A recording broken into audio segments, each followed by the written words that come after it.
Balakən rayon peşə məktəbində biabırçı mənzərə. Tələbələr təhsil yerinə odun daşıyır. Rəhbərlik hara baxır?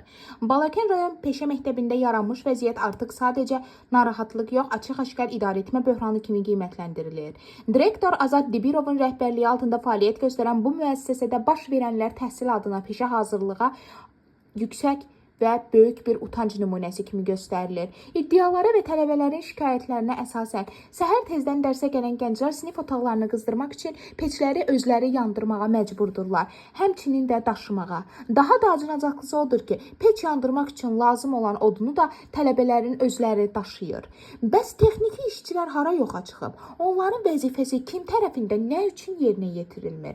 Bu mənzərə məktəbin iç yüzünü açıq şəkildə göstərir. İdarəçilik səviyyəsi sıfıra yaxın, nəzarət yoxdur, məsuliyyət yoxdur, tələbələrin təhlükəsizliyi isə heç kimin vecinə deyil.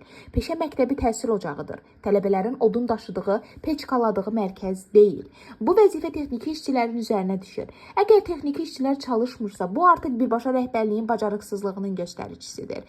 Qış aylarında istilik planlarının qurulmaması, məktəbə hazırlıq görülməməsi və bu qədər sadə məsələnin belə təşkil olunmaması idarəçiliyin hansı səviyyədə olduğunu açıq şəkildə ortaya qoyur.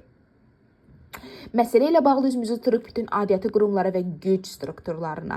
Xahiş edirik ki, Azad Dibirov vəzifəsindən sui-istifadə edir. Bu barədə ciddi sürətdə araşdırılma aparılsın və barəsində lazımi tədbirlər görülsün. Məsələ ilə bağlı araşdırmamız davam edir. Qarşı tərəfin mövqeyini dinləməyə hazırıq.